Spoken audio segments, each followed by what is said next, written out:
You know, we just made an inspection. The reason why is meron kaming ina-assess na bago pang project para sa ating airport dito sa Maynila para pabilisin ang pagdaloy ng ating mga travelers both in and out, lalong-lalo na ang mga OFW. Nung pinag-aaralan namin at pinag-uusapan namin, the best way is to go and look for myself. Kaya nandito tayo at tinignan ko at masasabi ko naman na marami na rin talaga tayong nakitang pagbabago.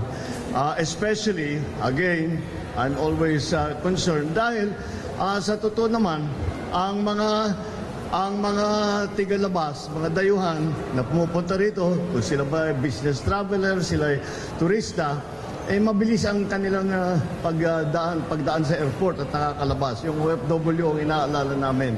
At kitang-kita natin na marami na ang mga pagbabago and the facilities for the OFW ay gumanda na. Ito na rin si Sec Boying because we looked at the immigration systems para malaman kung ano pa yung pwede natin pagandahin. So, I have also been hearing feedback, especially after Christmas, that may improvement talaga na nakita dito sa airport, and I wanted to see it for myself.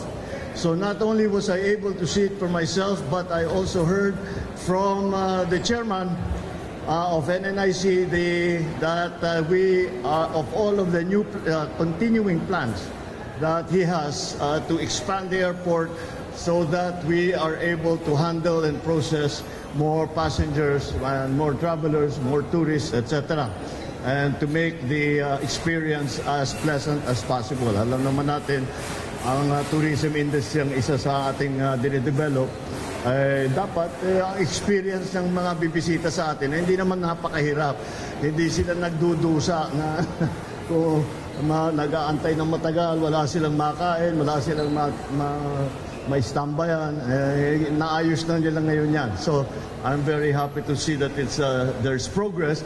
Hindi pa tapos ito. Marami pang gagawin. Ang ating concessionaire dito sa airport, and I'm looking forward to seeing those. Mabilis naman gumalaw ang chairman at saka ang ating Secretary Vince. So, I'm very optimistic that we will see results for that of those plans soon. All right? Sige. Yes. Well, of course, what they have facilities now that they didn't have before, but even more importantly, I think, than the facilities, we're trying to make life easier for them. Na mabilis nga, hindi sila hinahanapan ng kung ano-anong ID. Yung OWA is already, the MW is already providing an ID so that it's very easy for them to identify themselves. So isa lang ang dala nila, makapasok sila sa lounge, maka-avail sila ng services, at mabilis ang pagdaan sa kanila. Hindi na hinahanapan ng kung anong certificate, yung QR code, yung ID, etc. etc. Yung mukha na lang nila, soon, malapit na. Mukha na lang nila, ayun na, ID. Hindi na kailangan bumunot ng passport, hindi na kailangan, soon, magkakaroon na tayo niyan. That is the whole idea of the PPP. And this is the biggest PPP that the country has ever done. And by the way, it was the fastest that we were able to do because it was I pushed it very, very hard. At mabuti naman that meron tayong mga partners kagaya ni Chairman Ramon na handang tumulong.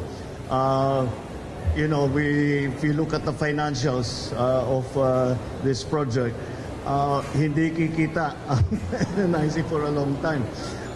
Pero alam ko that's why we have entered into a PPP precisely on the principle and on the idea that because the government does not have the funding or does not have complete funding, we go into partnership with private enterprise, and the private sector takes the financial risk.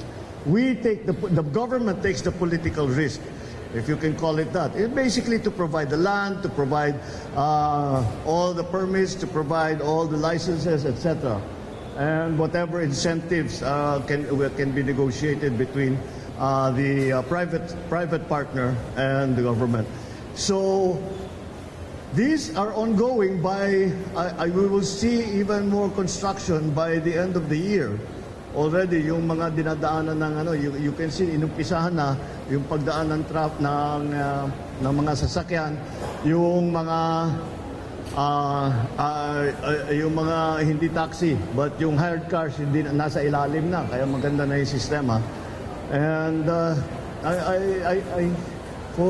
I've been through this airport I don't know how many times, and it's the nicest that I've seen the airport in 20, 30 years. So we'll keep going on that in that path.